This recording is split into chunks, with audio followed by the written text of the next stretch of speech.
My next guest was one of the big winners last weekend at UFC Vegas 89, getting it done over Billy Q in the second round. It's Youssef Zalal, the guy with the big smile on his face. Youssef, how are you? I am good, my man. How are you? I'm doing great, minus the connection here. It's a little shaky, but I do like the veteran move of going in the car because, it's quiet, good lighting. So thank you for that. At least we can hear you. That's really good. But simple question, man. Could that fight have gone any better? Maybe a first round finish, but I mean, you don't get paid by the hour. So that was a really good win.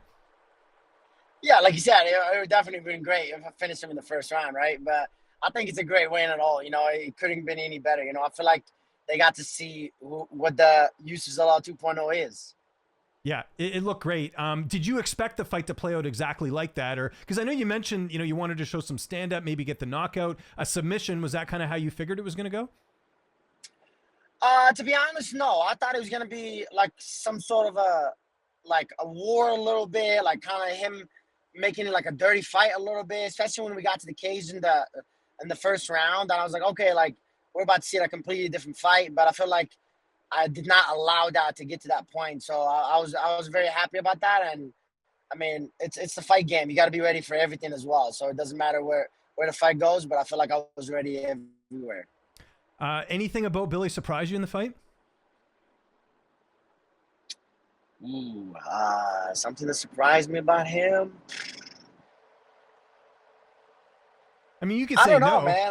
You guys are pretty well prepared. No, I just not really. every now and then maybe Yeah. there's something in there that you saw that maybe we didn't see. I don't know. No, I thought it was like I thought the fight was completely gonna go different for sure, to be honest. But I thought he was gonna walk into one of my knees for sure, and like that was gonna the striking aspect of it. But I didn't know it was gonna be like that on the ground. But I was like, I'm very confident in my jiu-jitsu, but obviously to get to show it like that, it means a lot to me, and then to obviously to my jiu-jitsu coach. How did you celebrate after the win? Man, I took my ass back to the room. My manager brought some pizza, and then obviously my chocolate that I always eat Yeah. is Ferrero Rocher chocolates, and that's it, man. And I got Pepsi instead of Coca-Cola. They didn't give me no Coca-Cola. They didn't have no Coca-Cola, but that's about it.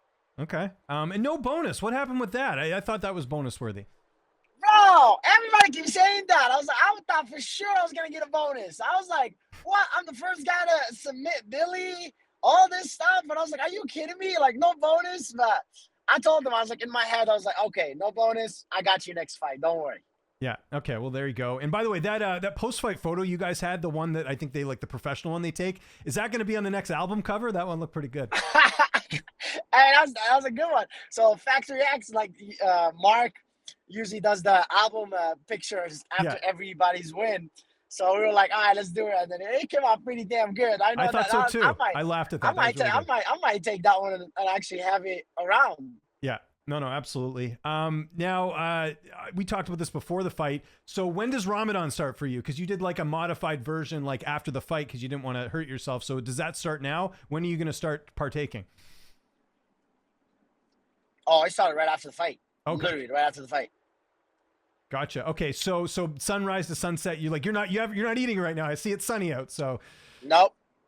No eating or drinking right now. We're in the beautiful Colorado right now. okay, gotcha. And so how long will that go till? Do you have the exact date down? So when the phase 1 is done, I'll have my 13 days that I didn't do. Gotcha. Okay. So we're thinking like a little bit here. So you got to just add that on to the end, I guess. Yeah, you add that to the end. Okay. Does that impact when you're going to fight next, or you just kind of wait and see whatever they offer you? Because again, it didn't look like you took much damage in this fight. Oh, I definitely didn't take no damage at this fight at all. But obviously, I don't want to be too rushed, right? And I don't want to be too long to a fight, right? So I'm just kind of taking it by like just going with the flow as we speak right now. So I'm just kind of just waiting. Mm-hmm. Okay, that makes sense. Any opponents in mind? I mean, you're coming off a win. You got a little bit of leverage here. Or you just leave that up to your coaches and management. Well, to be honest, leave it to my management and my coaches, obviously. But obviously, I want somebody that's high ranked. I feel like Billy was like high ranked in the rankings, so I feel like give me somebody higher than him. Okay. Anyone catch your eye? Anyone that's not booked yet? And anyone that you're kind of looking at, or no? Well, the only things that I saw was the people that not booked is like obviously they're top 15, but they don't have nobody. It was like Dan Ige, Josh Emmett, all those guys don't have nobody. Okay. Okay, so yeah, obviously something big here, even though you're coming back. But, you know, again, that was a really impressive win. Like, do you kind of get the sense the UFC is going to give you something big as well? Because, like, you absolutely dominated that fight. Like, there was no, I think, worry whatsoever that you weren't going to win from the time that bell rung. 100%. I feel like I want to show, because obviously I fought the champ. Yeah. So that kind of like gives me a lot of like edge above all everybody, you know? So I feel like for me to go in there and just really be like, okay, well, I fought the champ, so I want to fight the champ. So whatever that road is, I'll take that road. Yeah. Okay, that makes sense. Like last time, we're going to do some rapid fire questions, but these ones are going to be a little bit better. Now, the only stipulation I have for these rapid fire questions is you can't say yourself, because I'm going to ask you some MMA related questions. So let's get into it. Okay. Youssef Zalal, who's the best striker in the UFC? Best striker, Corey Sandhagen. Best grappler? Best grappler, Islam. Funniest fighter? Marab. A lot of people saying him. It's good he's getting his shine. He deserves it. Uh, If you could have dinner with any fighter, who would it be and why? One dinner with any fighter, what would it be and why? That's just I'll say Volk. Volkanovski, great choice. Why? Why? Because he's one of my favorite fighters, and I think he's cool. Who would you want by your side in a street fight? John Jones. Who has the highest fight IQ? Highest fight IQ, John Jones. And what's a dream fight you'd like to see in the UFC that doesn't involve you? That doesn't involve me. Prime Max Holloway and Ilya Taporia. Love it. Great answer. That's awesome. I see you're in the car right now. Where are you going? I'm actually going to do a podcast. Oh, cool. Look at you. Big time. I know, man. I was like, kind of like, it's weird how life works. You go from not like 3 losing streak and a draw and no interviews, none of this, blah, blah. You go on the regional scene, win, nobody cares, blah, blah. And then as soon as you get back and everything changes. Absolutely. Well, some of us have been here from the beginning, if you know that. So, hey, for sure. Hey, I got you. Chill. I got you. I know. We're all good. I was just making a joke there. On that note, like, you must have had a lot of people hit you up after the fight as well, because you were a betting underdog in this fight. I'm sure you won a lot of people money. Man, you talk about so many people wanting money. It's crazy. I got a guy in front of me. I walked out of the arena and he's like, man, you made me $15,000. I was like, you said what? Yeah. I made you what? I was like, damn. He was like, yeah.